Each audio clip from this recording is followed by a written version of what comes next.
Hey yo, YouTube, what's up? It's your boy Louis here. Look, at this point, I think we got to give the Mgtow community a pat on the back because you know what? No one knew how annoying women could be until Donald Trump got elected, but they did.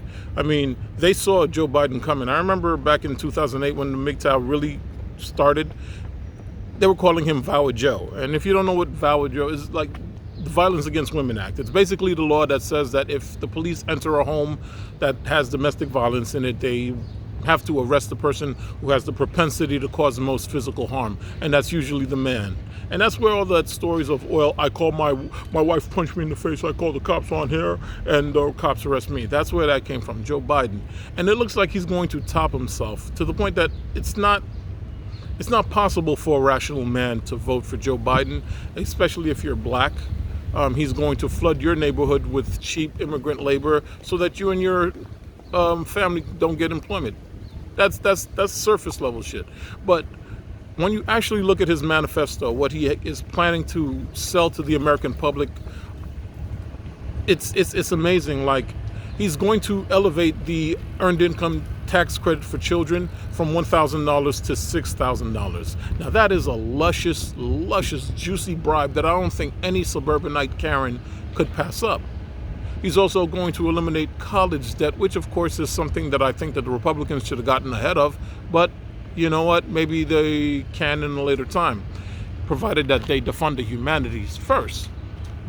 But I want you to understand that the $6,000 a year and the elimination of college debt, which is probably another $30,000, that's just the tip of the iceberg. That's for women, because women are the caretakers of the family, and they're going to be able to hold on to their children. And with $6,000 on the line, you're going to see a lot more men in family court being accused of pedophilia and molestation and alienation of affection and the whole works. My thing is the health care bill. He's going to bring back Obamacare, and if I remember correctly, men weren't paying into Obamacare because we don't have to pay for medical conditions in relations to fertility. Obamacare is going to change that.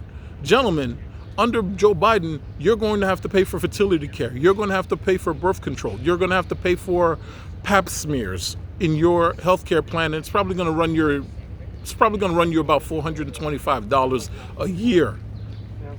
What if you don't want to pay it this time around? What if you say, you know what, I didn't pay it under Obamacare, I'm not paying it this year? Well, that's cool. But Joe Biden is going to get his money to give to the ladies.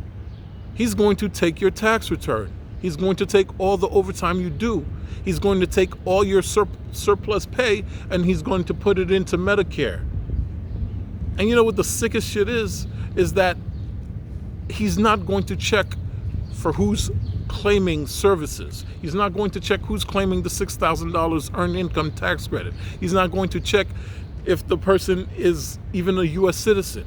You're going to be paying tithes to Consuela, to Shaniqua,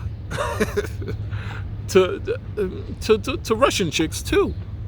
It's just a lose-lose situation. I can't imagine any man in their right mind voting for Joe Biden unless they feel that they should be paying tithes to women. And Mgtow saw it all coming. Mgtow knew what was happening. And I've said it a couple of times myself, that men and women have denigrated into being competing special interest groups for government resources. And the Joe Biden administration is going to make that an absolute certainty. Black men don't need to vote for Joe Biden anyway. He's just going to put a bunch of immigrants in your neighborhood and make it hard for you to get work. So, well, yeah. It's your boy Louis here. Like, go Mgtow.